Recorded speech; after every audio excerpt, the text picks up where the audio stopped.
I don't know.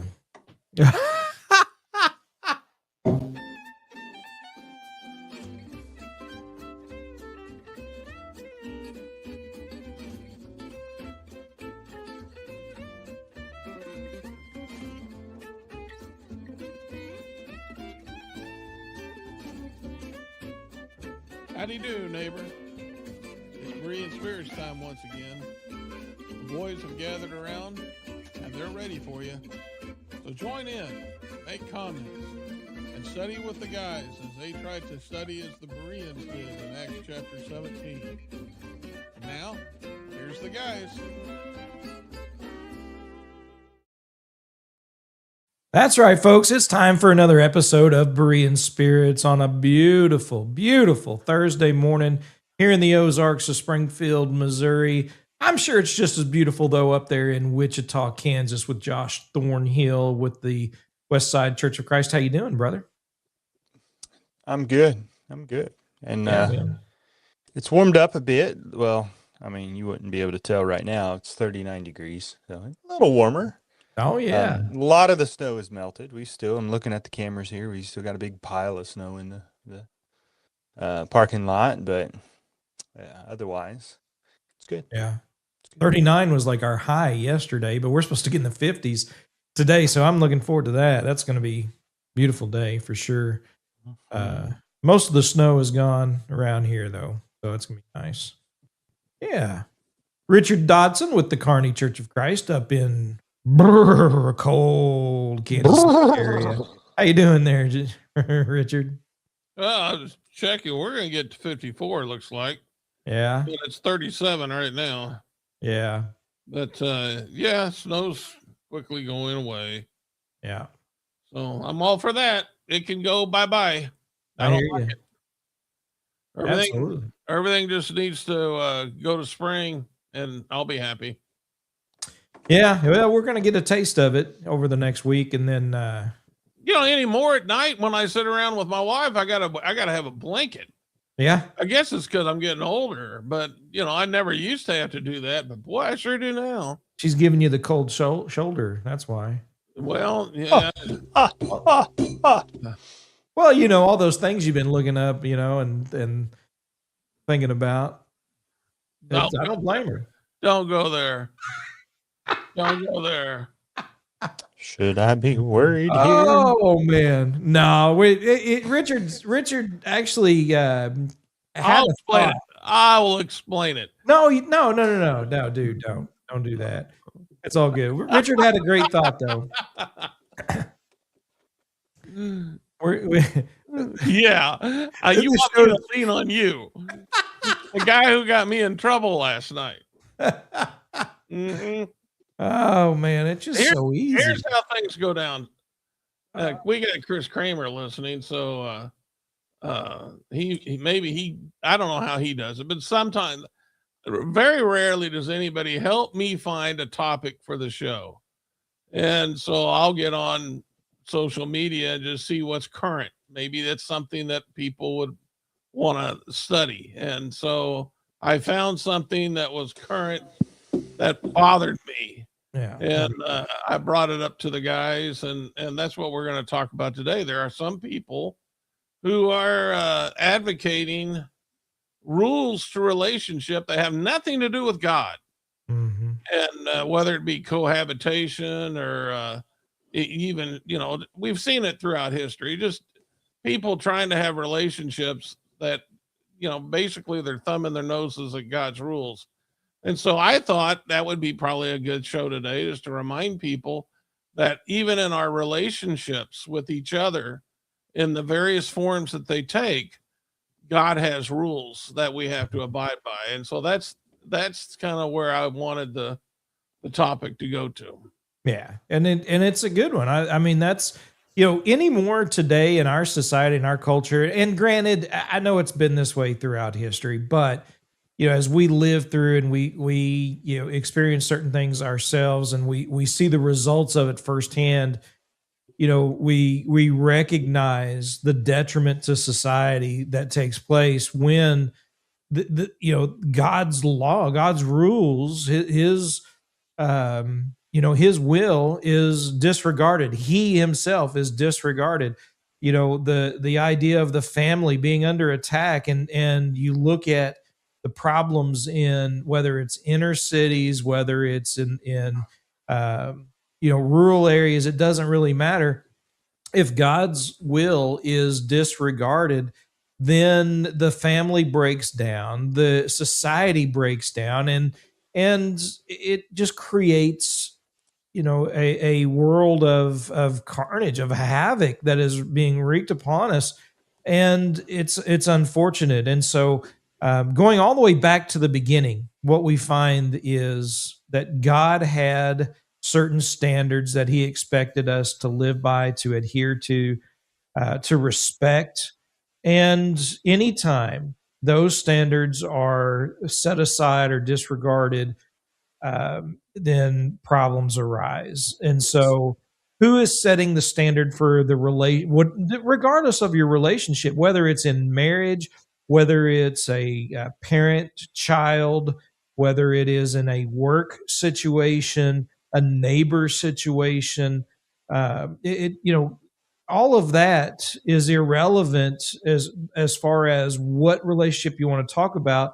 But the point is, in all of that, there are guidelines that God has set forth of what He expects His creation, and particularly His children, to adhere to and be guided by. And so that's what we're going to be talking about today, for sure. Yeah, there are certain passages that appear to be like judgments or commands that are frameworks for how God wants us to do certain things. And I was involved in a Bible study where we were actually discussing that, and so that's kind of where I'm looking at with these relationships. There are scriptures that appear to be judgments, to where anything that we want to consider as far as a relationship in that realm has to meet that that judgment or that guideline, that or not guideline, but that rule that the Lord had set forth in order for us uh, to be able to meet. Otherwise, it'd be forbidden. Absolutely. So what's the first one you got for us? Well, I thought we just an easy one. We just talk about marriage, because marriage is such a, you have in today's world, you have people who are considering marriage again without considering what God says, and you know we can go back to like in Matthew 19, Jesus talked about from the beginning. How did God establish marriage? And in Matthew 19:4, he said he made them male and female. And he said that a man shall leave his father and mother in Matthew 19:5 and be joined to his wife. The two shall be one flesh. They are no longer two, but one flesh. What God has joined together, let not man separate. And what I'm really taking from this that I want to emphasize is that marriage is something that is between a male and a female. Yeah, that absolutely. And Josh, when you look at these particular texts, a lot of people say, "Oh, well, God never said anything, or Jesus never spoke against."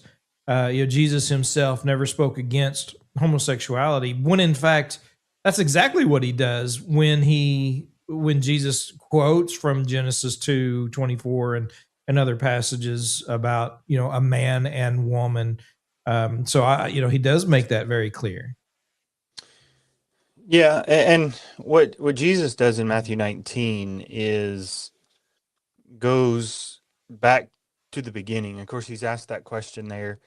Is it lawful to divorce your wife for any reason? And of course, that's not the case, and God never wanted that to be the case. And so He says, have you not read that He who made them male and female in the beginning, back in Genesis chapter 1 and 2. And so he's pointing us back to the very beginning of creation and God's intent from the very start. And of course, it was male and female. But I think there's something deeper than the fact that God created them male and female. You consider how that came about. God had created Adam, And it says that Adam was naming every creature, and there was no mate that was suitable for him.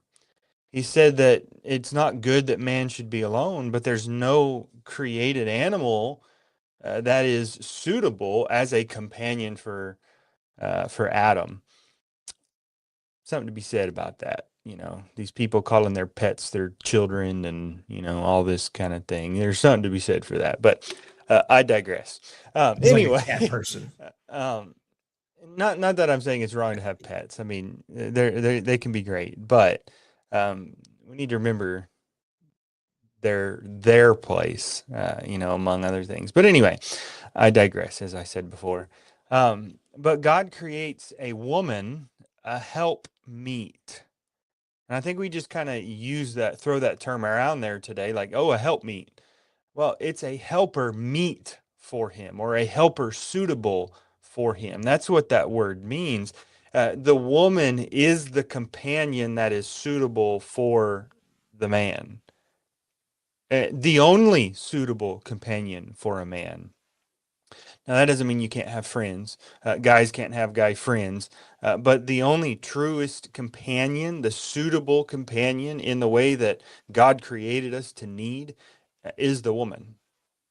And so they go together. And, you know, there was an airline. I don't remember even what it was, but it was trying to show Pride Month.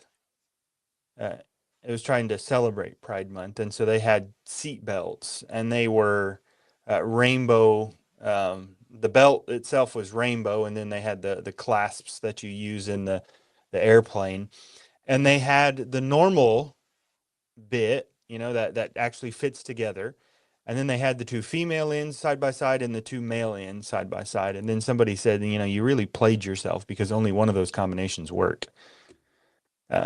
You know, we talk about male and female ends of electrical components and things like that. We use those terms for a reason, because the male and the female fit together. Male and male doesn't fit together.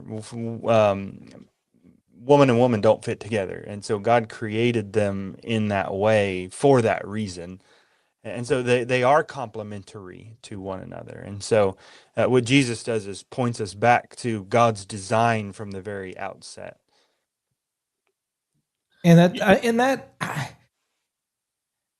Sometimes things are just so simple to grasp, and yet people are so determined to try and make it, to do it another way. And again, it just creates or wreaks havoc on a society and creates problems. There's no good that comes from it. Absolutely no good that comes from it. And you know, so many people, oh, well, that's not loving. You know, Josh, you're not being very loving, you know, in pointing that out. When in fact, that's exactly why you're pointing it out, is because you love the souls of people and they need to hear this. And we've talked about love and what truly, you know, love does and how it responds to error. But certainly that's one of the reasons why we do these types of programs and to point this out.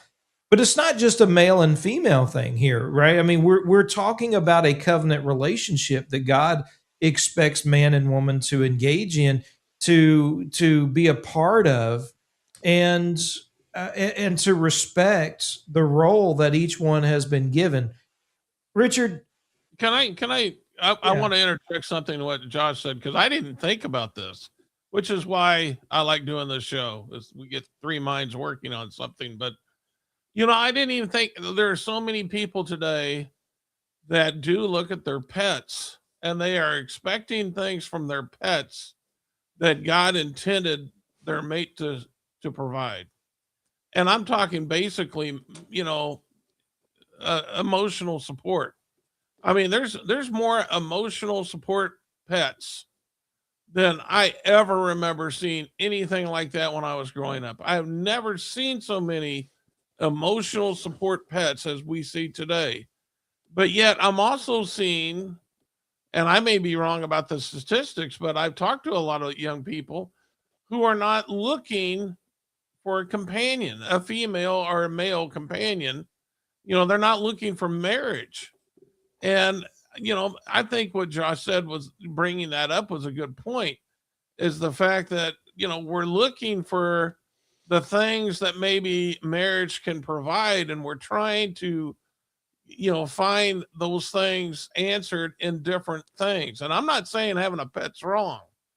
I am saying, though, that God has provided, certain things to be able to assist us in this life, such as a mate. And, we should be looking toward God's way of being able to have that type of support and like emotional support. And again, I think that's why young people should be looking for a mate instead of thinking to themselves, well, I don't need to get married. It's too expensive. I got a pet, no, that's not the answer to what God has provided you. I mean, God, you need to, number one, serve God, give yourself to him. And then, let God know that you would like to, and you need a mate.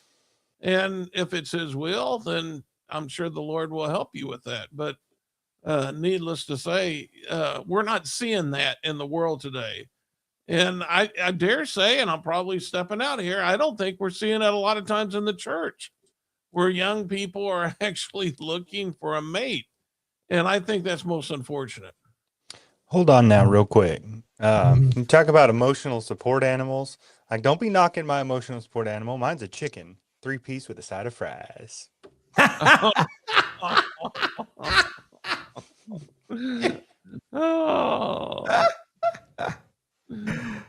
Oh, amen. And that does it, folks. Like the Lord said, don't condemn those who eat meat.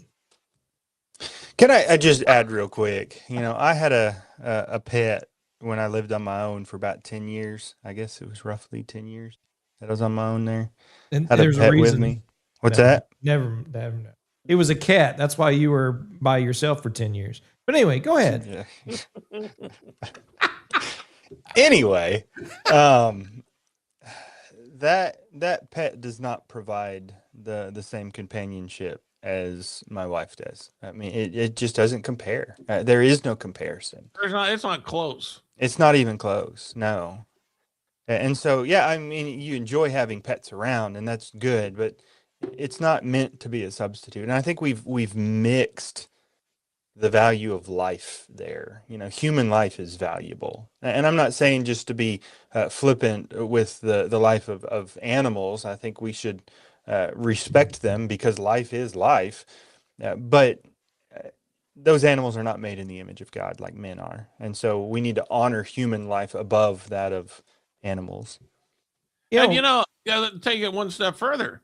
There are even couples, instead of having children, have made children of their pets. Yeah. And, that's something that I don't think God ever intended.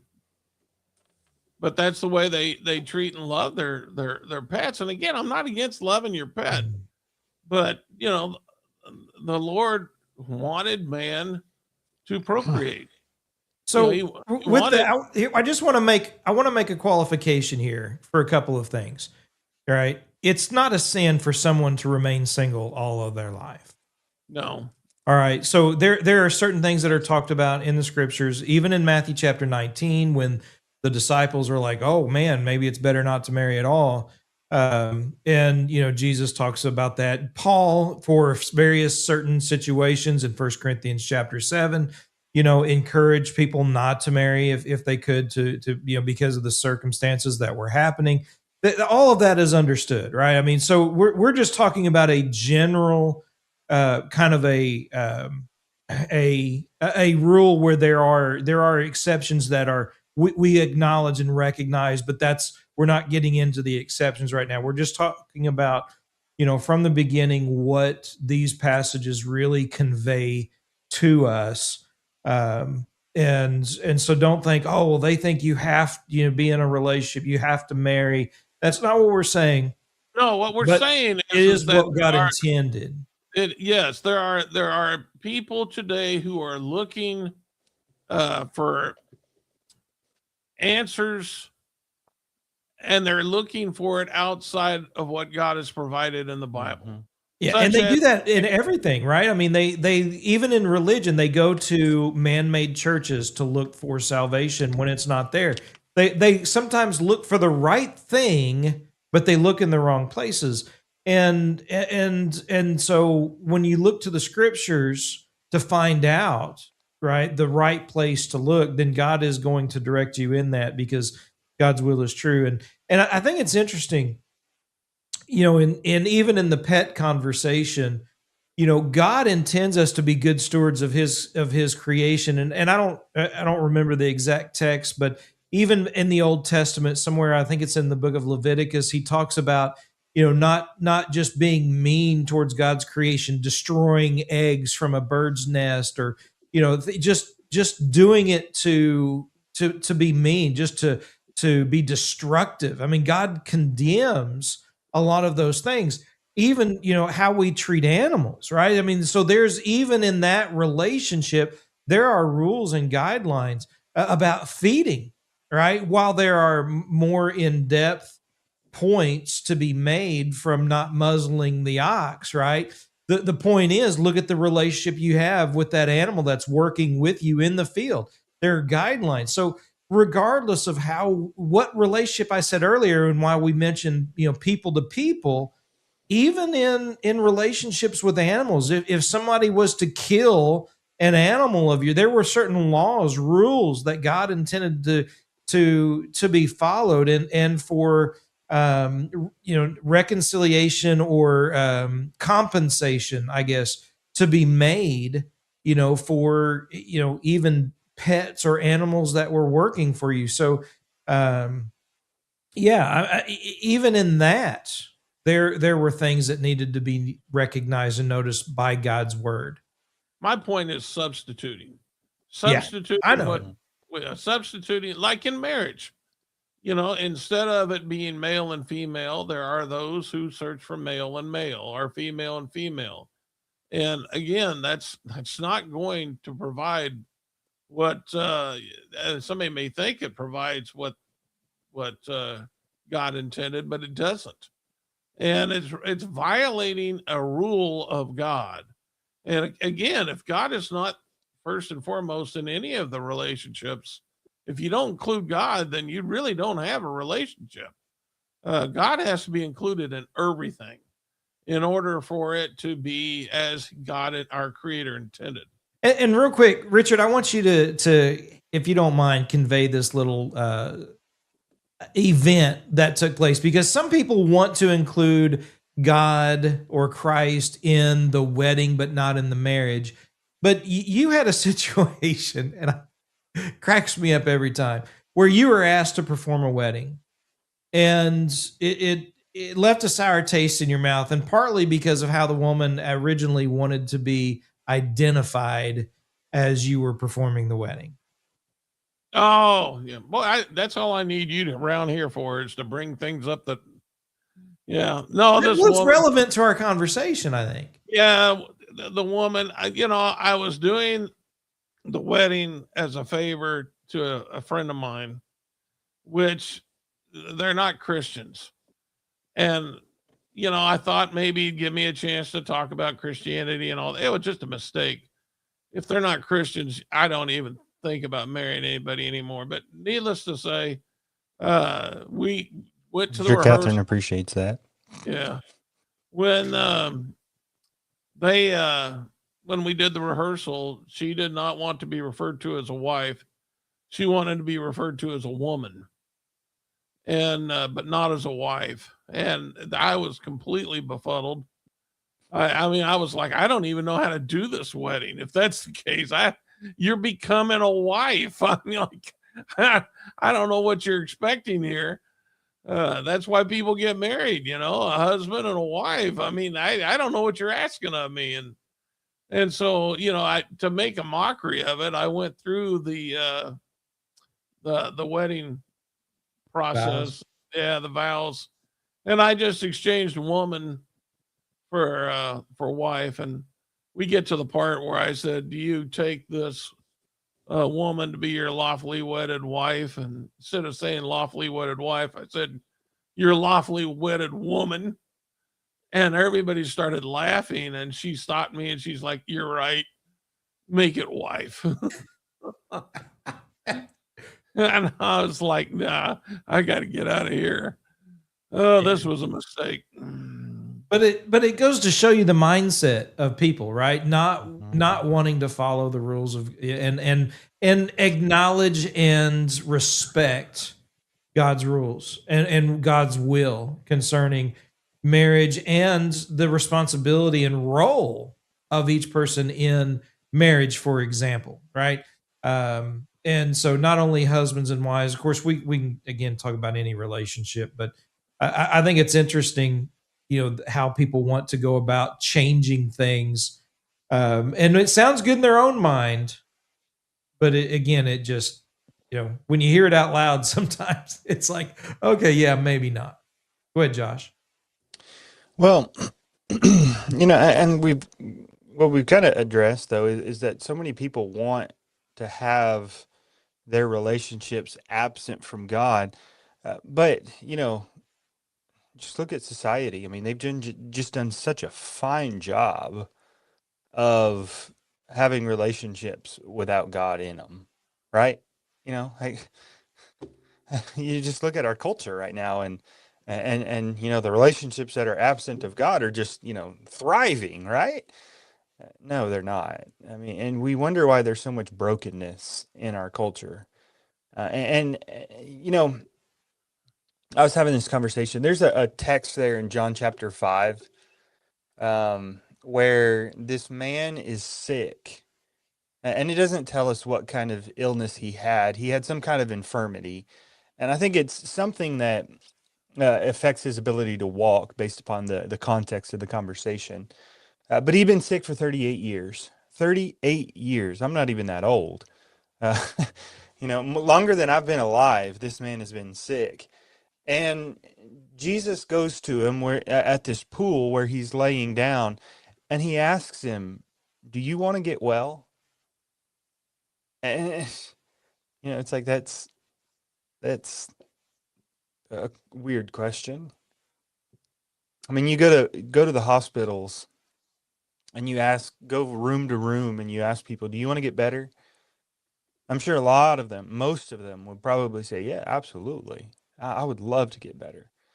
I was having a conversation with somebody a week or so ago, and his wife works in a hospital, and he was saying that there was a woman who was in there, and her health was poor, and she walks into the woman's room, and there's like 30 soda cans that are sitting in there.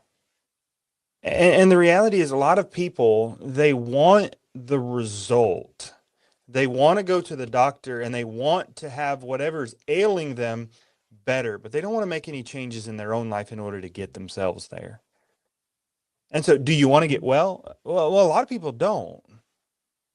They want the easy fix that kind of masks the symptoms, but they don't want to truly be made well. And that's what we're seeing in our culture today.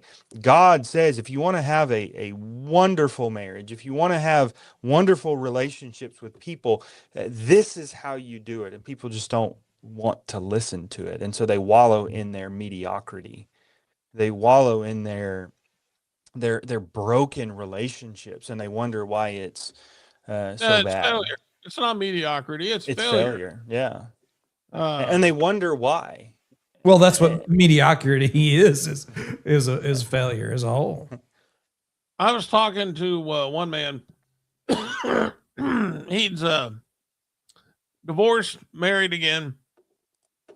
I asked him what happened to the first wife. He said, "I just fell out of love." I'm like, "Oh, well, you're in love with this wife." And he's like, "Well, yeah, for now." For now. And I'm like, this is what the world, there's no commitment for some people. And that's exactly not what the Lord, that's not a rule of God's when it comes to marriage. there's just no commitment to understand that, you know, those weird feelings that one may get, you know, that we mistake for love when we first meet somebody, you know, and then that's not love. You know, love is the fulfilling your commitment to them, and and that's not always easy. You know, sometimes that's really, really difficult. That's why, you know, on most marriage vows, it makes reference to sickness and in health. And, you know, that means good times and bad times. And sometimes there's not a lot of good times, but you made a commitment and you're going to stick with that commitment. And that's one of God's rules for this. And so, you know, these people who just go from one mate to another mate just because they're looking for that love they call love feeling, you know, that's number one, that's not how God defined love. But number two, that's not fulfilling. That's just temporary. Well, and And there are three words used in the scriptures for love, at least three: phileo, agape, and another one was you remember Eros. eros, right? And so a lot of people have that eros, right? That's what they want. That's how it starts. That's where they're like, oh, let's get married, and then they never move to the agape. They never develop. They never choose, you know, what God desires in the agape love, because that love is a choice. It is a choice in decision making. It is a choice to do and think certain ways and certain things in a relationship. But as soon as that eros, you just kind of, you know, like you said, fleeting fades away, they look somewhere else for that eros again, and they never move to that agape. And that's why these, you know, in part, marriages are failing, and the idea of, well, you know, I'm falling in and out of love. They're not choosing, right, the agape love that God demands, and is the true guideline for, you know, a long relationship with someone. And that's, and not just in marriage, right? Agape love is, you know, something that we're to have for one another, for brothers and sisters, for our children, for our parents, for our coworkers, for our bosses. And the problem is they're like, well, wait a minute, I don't love my boss, I don't love my job, I don't love my neighbors. You know, like, well, you don't understand, you know, and to your point a while ago, the way God defines agape love, you know, it's not some fuzzy, you know, tingly feeling or something, emotion. It is a choice and deciding to do certain things, the right things in their best interest. That's what we need to move towards and develop and grow in any and all relationships. And I think, you know, there's that eros love. That's kind of where we get the word erotic, or where that idea can come from. Um, Marriage can last a little while with that, but it will fail if it doesn't have agape.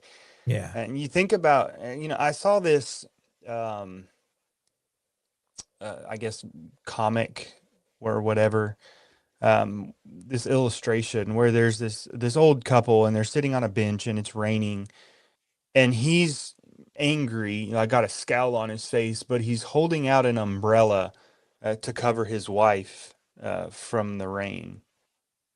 And you know, the idea of that is, just because I'm mad doesn't mean I don't care.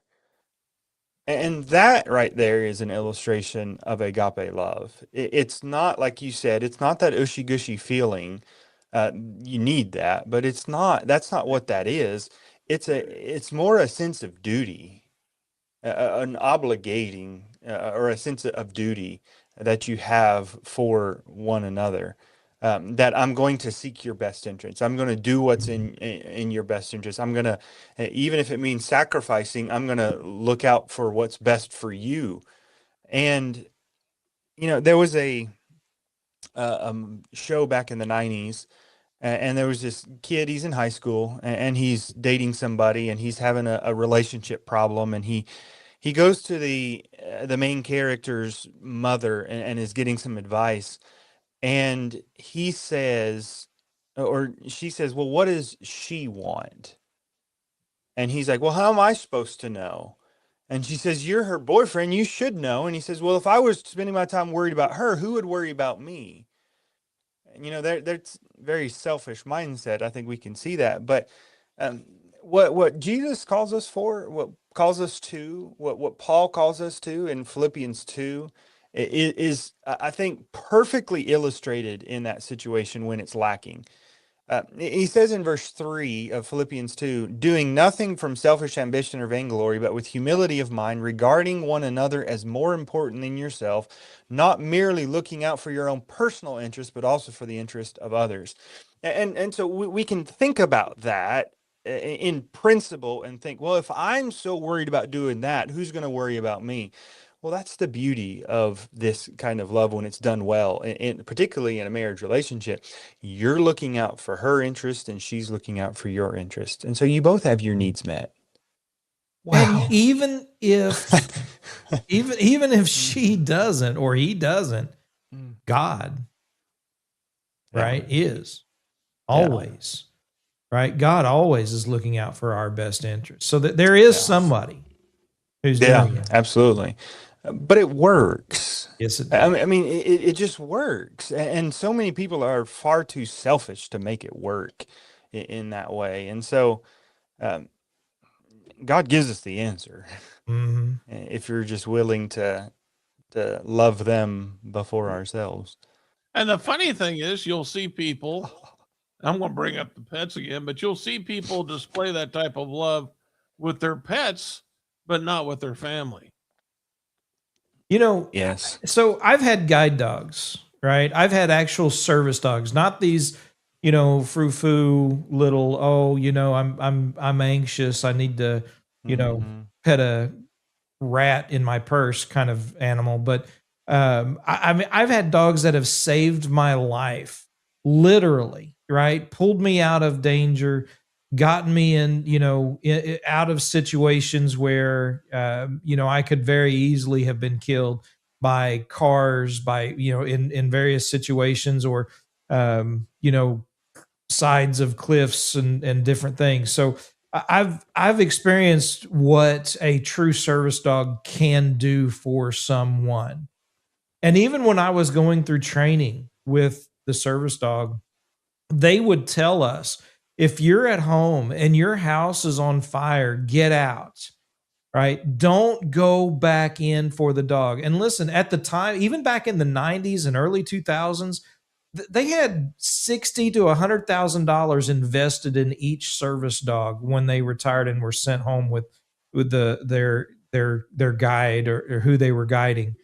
And I mean, all this money was invested, and they were telling you, listen, this is a dog, right?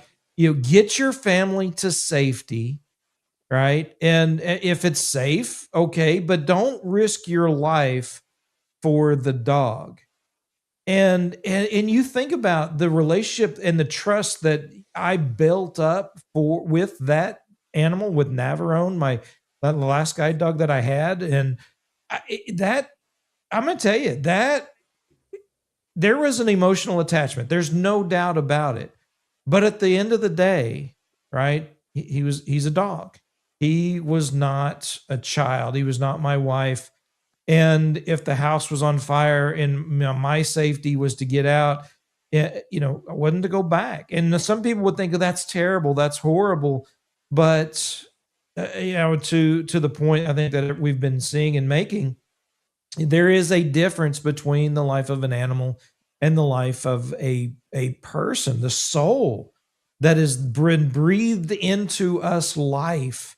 Right, is what God has done, and that's what separates us from animals, and that's something to take note of. Not to be flippant about it, but at the same time recognize the difference. I heard of a people in Florida when a hurricane came through who refused the evacuation orders and died because they didn't want to leave their pets. You know, they're valuing their pet's life over their own, and I mean, just the opposite of what you just described there. Um, so anyway, Yeah, yeah, We it got, happens. we have, now that's another relationship, but our children, Yeah. um, we got this in my neighborhood Facebook page. People are they're always so concerned. They're posting pictures of dogs every time they see a dog out running around without a leash on. It's like, oh my, it's almost like an Amber Alert. And of course, some of these dogs I see in here, they're fully clothed every day. I mean, they're treated like children. They do. They clothe them and then they take them for a walk. And when the dogs get tired, they pick them up and carry them. And but yet then I see their children running around, with no oversight whatsoever. And it's, I brought this up to my wife many times. I'm like, you know, they're really they're really good at being a parent to their dogs, but they're really horrible at being a parent to their pet or their children. And again, I think we're ignoring the rules God has set forth, where the emphasis should be on our children. We're just we're valuing one thing over another for whatever reason, and that's most unfortunate. We Yeah. need to we need to go back to God's word and consider what He says about those relationships. And this is not new. Uh, when it talks about children in Ephesians 6, it says honor your father and mother.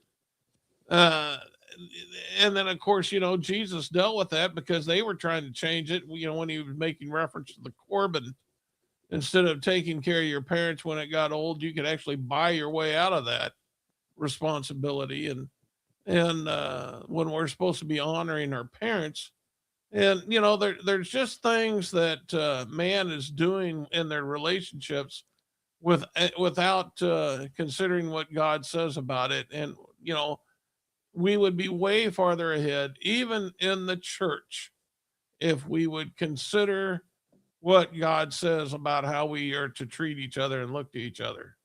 So with that, very quickly, I want to say this because ultimately, how we treat and go about in our relationships with people, it's conveyed over into our relationship for Christians in the church, right? Husbands and wives, right? It is a direct comparison to Christ in the church, according to Ephesians chapter 5. And so, however you think that relationship works, right, that's going to be conveyed over into your relationship in the church and vice versa, right? If you recognize that you are a part of the bride of Christ and you conduct yourself accordingly, then that is going to translate over into your relationship with your spouse. And don't think it doesn't, because it absolutely does. If you have no respect for God and His pattern and His word in one relationship, you ultimately will not have it in any relationship, even in the church or your direct relationship with God Himself. So I think that's important. I know we only really talked about, in essence, the husband wife relationship. You touched on the children, Richard, but we are running out of time. So let's go through some last thoughts. Josh, do you have any?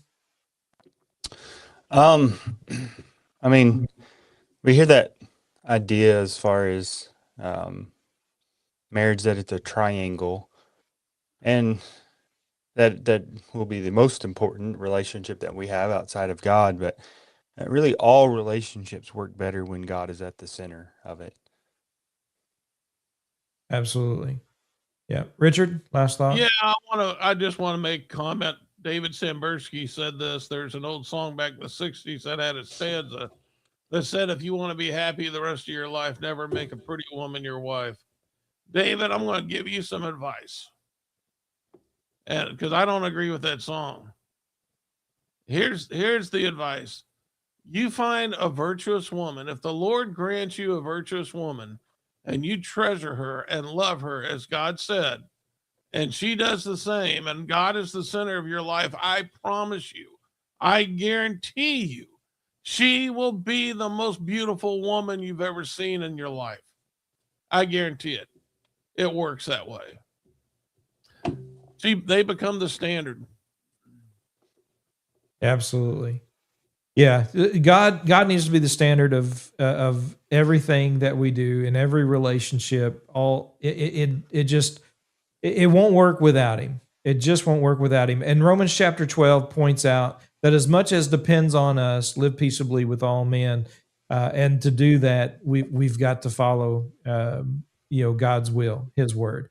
Folks, we appreciate everybody tuning in, listening to Berean Spirits on this beautiful Thursday morning. You can also check us out through the podcast, Berean Spirits, on your favorite podcast app. Until next time, remember to search the scriptures with Berean Spirits.